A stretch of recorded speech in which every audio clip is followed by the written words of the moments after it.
Hello friends, today's video is very important for me and for you too. क्योंकि आज के session में हम कुछ भी इंग्लिश लर्निंग के बारे में बात नहीं करेंगे, क्योंकि ये कोई भी एक ऐसा सेशन नहीं है जिसमें मैं किसी चीज़ की प्रैक्टिस करूं या फिर जिससे आप कुछ मोटिवेशन मिले, आपको कुछ टिप्स एंड स्ट्रेटजीज मिल जाए. But this is very important as well.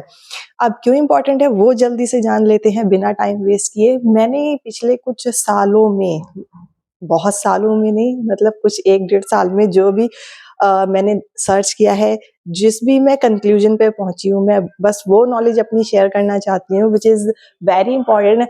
And I think जो बिगिनर हैं और जो इंटरमीडिएट लेवल पे हैं उनके लिए ये बहुत ही इम्पॉर्टेंट होने वाली है ये नॉलेज, क्योंकि मेरे पास कोई गाइड करने वाला नहीं था. And I didn't get something like that on YouTube जो सजेस्ट करता कि should I join this application और दिस और that.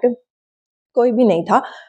And I think this is very important. And अगर आप ये वीडियो पूरा देखेंगे तो आपको आपकी जो भी कंफ्यूजन होंगे वो सारे क्लियर हो जाएंगे. And I hope at last you will definitely enjoy this video. So without wasting time let's get started.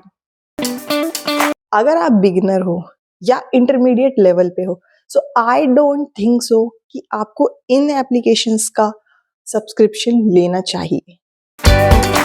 अब सवाल आता है क्यों. Let's take an example. Suppose मैंने एक टॉपिक दिया है खुद को, आई एम अ बिगिनर, और टॉपिक है हॉबी. ठीक है. एंड मुझे पता है मेरी हॉबी है लिखना, खेलना, पढ़ना, सुनना, वट. लेकिन मुझे ये पता ही नहीं है कि मुझे इसको कैसे करके इंग्लिश में एक लाइन में ट्रांसलेट करना है. मुझे ये पता है कि खेलने को प्ले बोलते हैं और खाना बनाने को कुकिंग बोलते हैं, लेकिन मुझे ये नहीं पता है कि इसको कैसे करके मुझे एक लाइन में इंग्लिश में ट्रांसलेट करना है.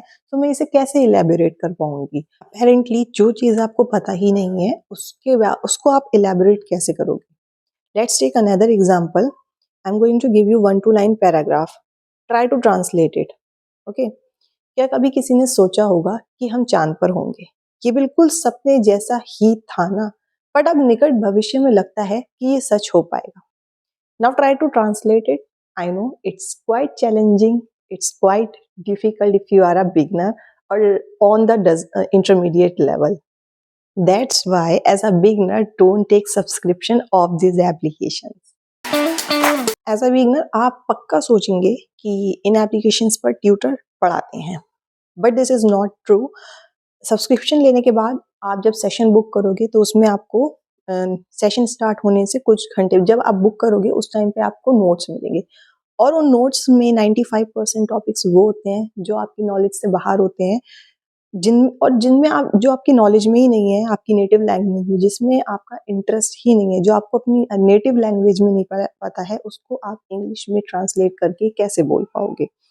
और रह गई बात इंग्लिश में बोलने की बात, या चलो थोड़ी बहुत हमने नॉलेज ले ली और हम कोशिश करेंगे बोलने की ट्यूटर के सामने, पर जब ऑनलाइन ट्यूटर सामने आता है तो बोलने की बात तो दूर है, हिंदी में भी जो आपने पढ़ा होगा सारे थॉट्स, माइंड बिल्कुल ब्लैंक हो जाता है.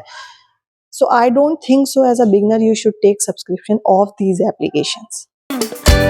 Before taking subscription of these applications, learn English at your home with the help of YouTube and Google and write your thoughts. It will make you thoughtful so that you can't get blank. Then learn English on free application which I have already mentioned in a short video. And if you don't enjoy these applications, learn English with ChatGPT with my strategies if it is worthwhile for you. And when you become that kind of person who can handle any kind of situation, then you can take subscription of these applications. Happy learning.